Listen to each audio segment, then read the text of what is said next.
भैया जी आपके कहने से कुछ नहीं होगा, जो अल्लाह चाहेगा वो होगा भैया जी। और जो मोदी जी आए अल्लाह के हुक्म से आए भैया जी, और जो हो रहा है वो भी अल्लाह के हुक्म से हो रहा है, और जो होगा वो भी अल्लाह के हुक्म से होगा, पर आपके बहकाए में नहीं आएंगे भैया जी। अपने मुसलमान भाइयों को मैं जागरूक कर रहा भैया जी। आपने देखा था ना कैसा बरगलाया था आपको, एनआरसी आएगी भैया जी, इस देश से निकाल दिया जाएगा, आपके साथ ऐसा होगा भैया जी। बताइए 2023 चल रही, किस मुसलमान को निकाला गया भैया जी? बिल्कुल है भैया जी, उनकी दुकानें बंद हो गई भैया जी। अब ये नया मुद्दा लिया है भैया जी, ये मुद्दे पे मुद्दे ला रहे भैया जी। भैया जी अगर तुम इतने सही होते, राहुल गांधी में तुझे भी कह रहा भैया, तो भैया तुझे गठबंधन करने की जरूरत ही ना होती भैया। नमस्कार, आप देख रहे हैं न्यूज़ पत्र। मेरा नाम है विनोद शर्मा। एक देश एक कानून, यूनिफॉर्म सिविल कोड की बात हो रही है और यूनिफॉर्म सिविल कोड को लेकर खुद प्रधानमंत्री मोदी ने एक बयान दिया, जिसके बाद सियासत कहीं ना कहीं देश में तेज होती नजर आ रही है। कुछ लोग पूरी तरीके से यूनिफॉर्म सिविल कोड को लेकर प्रधानमंत्री पर को घेरते हुए नजर आ रहे हैं, और विपक्षी दल के साथ साथ कुछ सांसदों का भी ये कहना है, चाहे वो शफीकुर रहमान बर्क साहब हो या ओवैसी साहब हो, उनका ये कहना है कि यूनिफॉर्म सिविल कोड तो मुस्लिमों के लिए कहीं ना कहीं एक पहाड़ है। तो सीधा मेरे साथ एक समाज सेवी मुस्लिम हैं, इनसे बातचीत करते हैं। सर क्या नाम है आपका? मेरा नाम है GR सिद्दीकी साहब, यूनिफॉर्म सिविल कोड क्या है? अगर यूनिफॉर्म सिविल कोड लागू होता है तो कुछ लोगों का ये कहना है कि मुस्लिमों पर तो पहाड़ टूट जाएगा। आखिर यूनिफॉर्म सिविल कोड को लेकर आपकी क्या सोच है? भैया जी सभी भाइयों को मेरा अस्सलाम वालेकुम, हिंदू भाइयों को मेरा प्रणाम। भैया जी ये जो कुछ लोग हैं इसका विरोध कर रहे हैं, इनकी समझ में नहीं आ रहा है जी। भारत के अंदर आप ही नहीं है भैया जी, सभी धर्म के मारने वाले हैं भैया जी। हमारा दलित समाज भी, हमारा सरदार जी भी, हमारे सभी भाई है, किसी को कोई दिक्कत नहीं है भैया जी। आप लोगों से मेरा निवेदन है कि आप इस तरह की बात ना करा करें भैया जी, ये गलत है ये आपका तरीका भैया जी। अगर कानून आता है तो सबका फ़ायदा है भैया जी, दलित समाज फ़ायदा उठाया करता है, नौकरियां उनकी लगा करती हैं, आपकी नहीं लगती। आपका बच्चा पढ़ जाता है, 90% लाता है और आपकी नौकरी नहीं लगती। वो दलित समाज का 40% बच्चा लाता है, उसकी नौकरी लग जाती है। अरे भैया आपके बच्चों की नौकरियां लगेंगी, सरकारी नौकरी लगेंगी भैया जी। आप उस कानून का स्वीकार करें और इनके बहकाए में ना आए, इनकी राजनीति से बचे भैया जी आप। लेकिन डराया ये जा रहा है कि आपको ज़्यादा बच्चे पैदा करने पर रोक लग जाएगी, आप 4 शादी नहीं कर पाएंगे, 40 बच्चे नहीं कर पाएंगे। क्या इस तरीके के जो बहकावा है, डराया जा रहा है, इसे आप मानते हैं कि 4 शादी 40 बच्चे जो है इस पर रोक लगेगी तो ठीक है कि गलत है? आप क्या मानते हैं? भैया जी 40 बच्चे, 10 बच्चे, 8 बच्चे, बताइए माँ बापों से मैं पूछता हूँ आपने क्या फ्यूचर बनाया उनका भैया जी? जो 30-40% लोग हैं भैया जी, 70% लोगों के बच्चे 2-3 बस मुसलमानों के, इससे ज़्यादा नहीं है भैया जी। उनके बच्चों की नौकरियां भी बढ़िया है भैया, उनके रिश्ते भी बढ़िया आते हैं भैया जी। और जो 30% के लोग हैं, कोई जेल में पड़ा है भैया जी, कोई आम बेच रहा है, कोई रेड़ा खींच रहा है, कोई रिक्शा खींच रहा है भैया जी। आप उन चीज़ों से बचे भैया जी।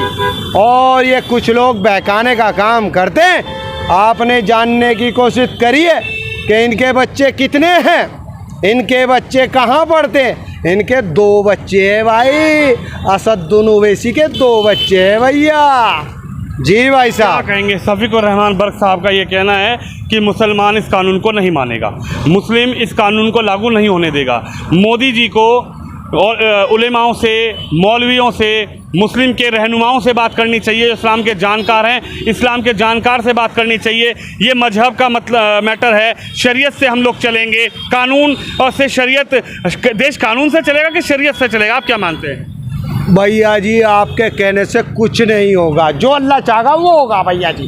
और जो मोदी जी आए अल्लाह के हुक्म से आए भैया जी, और जो हो रहा है वो भी अल्लाह के हुक्म से हो रहा है, और जो होगा वो भी अल्लाह के हुक्म से होगा, पर आपके बहकाए में नहीं आएंगे। तो वो तो कहते हैं ना कि अल्लाह की देन है, बच्चे कैसे रोक दिए जाएं, ये तो अल्लाह की देन है। और मोदी जी रोकना चाहते हैं बच्चे कानून लाकर। अरे भैया कांग्रेस की जब सरकार थी ना तो इनकी लोकसभा में सीट रिजर्व थी भैया, और कांग्रेस के राज में ही मुसलमानों को आतंकवादी ठप्पा लगा के बंद कर दिया जाता था जेलों में।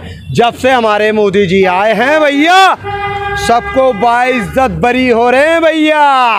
उनके भावनाओं से पूछे 13-14 साल खराब हो गए मुसलमानों के इस कांग्रेस के सरकार की राज में, और इन नेताओं के चक्कर में जो हमारे ठेकेदार बने। अरे वरुकुर रहमान साहब आप छोटे से एक ज़िले के सांसद हैं भैया, जो सऊदी अरब, दुबई, कतर जितनी भी 58 कंट्रियाँ हैं सब मोदी जी करती हैं भैया जी। आप इस तरह की बातें ना करा करें, गलत बात है आपकी, ये तरीका गलत है आपका जी। आपको क्या लगता है CAA NRC जब लागू करने की बात हुई थी तो सड़कें घेर ली गई थी, प्रदर्शन किए गए थे, कहीं ना कहीं हंगामा हुआ, क्या लगता है तब तो उसके बाद तो किसी को देश से नहीं निकाला। ये जो भड़काने वाला सिस्टम है, ये जो बहकाने वाला सिस्टम है, जिसका खुद प्रधानमंत्री मोदी ने कहा है कि कुछ लोग हैं जो UCC पर मुस्लिमों को भड़का रहे हैं, कुछ धर्म समुदाय को भड़का रहे हैं, ये भड़काने वाला जो सिस्टम है, क्या आप मानते हैं कि अब मुस्लिम बहकावे में नहीं आएगा, अब मुस्लिम भड़काने में नहीं आएगा? मुस्लिमों को पता लग गया है कि कौन रहनुमा है, कौन रहनुमा नहीं है। मुस्लिमों को पता लग गया है कि उनके बच्चों के भविष्य के लिए क्या ठीक है। भैया जी आपने कहा NRC, भैया जी अपने मुसलमान भाइयों को मैं जागरूक कर रहा भैया जी। आपने देखा था ना कैसा बरगलाया था आपको, NRC आएगी भैया जी, इस देश से निकाल दिया जाएगा, आपके साथ ऐसा होगा।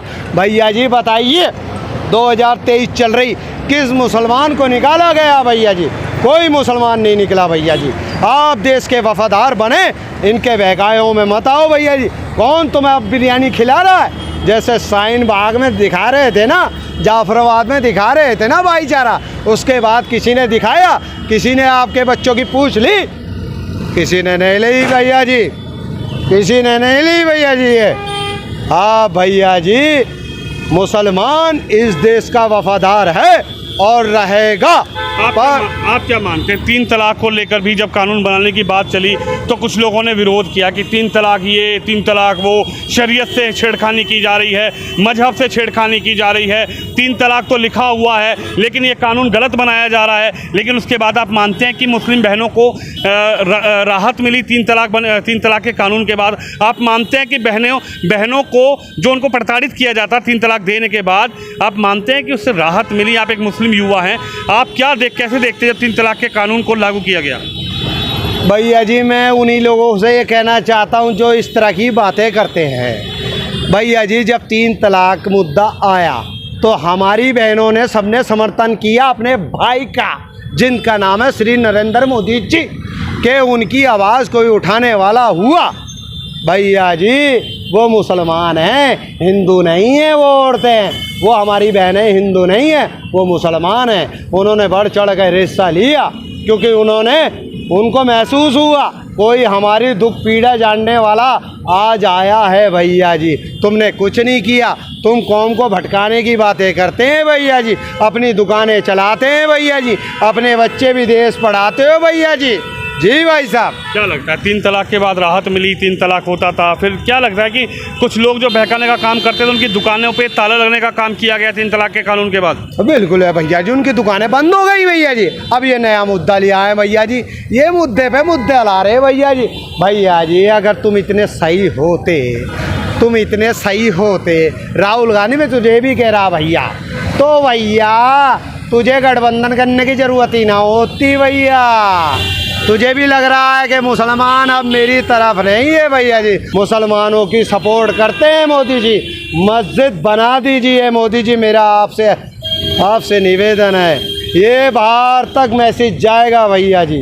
आप क्या मानते हैं, क्या आप यूनिफॉर्म सिविल कोड के साथ खड़े हैं? आप मानते हैं कि यूनिफॉर्म सिविल कोड देश में इनके बहकाने से, जो लोग बहका रहे हैं, जो भड़का रहे हैं, इनके भड़कावे में अब मुस्लिम नहीं आएगा? अब मुस्लिम समझ गया है कि उसका फ़ायदा, उसका लाभ, उसके बच्चों का भविष्य कहाँ है। भैया जी आर सिद्दीकी सपोर्ट करता है भैया जी, और ये कहता है कि सभी मुसलमान जुड़ने लगे हैं भैया जी, सभी इसी का समर्थन कर रहे हैं भैया जी। जी भाई साहब, आप साथ में हैं हाँ मुख्यमंत्री जी, प्रधानमंत्री मोदी बिल्कुल के? साथ में है भैया जी, बिल्कुल साथ में है। चलिए, हमारे साथ जी.आर. सिद्दीकी हैं, जो एक मुस्लिम हैं, और उनका ये कहना है कि यूनिफॉर्म सिविल कोड को लेकर जिस तरीके से भड़काने की साजिश रची जा रही है, बहकाया जा रहा है, जिसका खुद जिक्र प्रधानमंत्री मोदी ने किया कि यूनिफॉर्म सिविल कोड को लेकर विपक्ष कहीं ना कहीं बहकाने की राजनीति कर रहा है, और इस राजनीति के चलते लोगों को भड़काया जा रहा है। तो इसी पर जी.आर. सिद्दीकी का ये कहना है कि मैं मुस्लिम होने के साथ साथ अपने बच्चों के भविष्य के लिए यूनिफॉर्म सिविल कोड लागू होने के साथ खड़ा हूं, और यूनिफॉर्म सिविल कोड लागू होना चाहिए। आप इस खबर पे, इस वीडियो पर राय रखिए, इस वीडियो को शेयर जरूर करिए। कैमरामैन शिवम यादव के साथ विनोद शर्मा, गाजियाबाद से।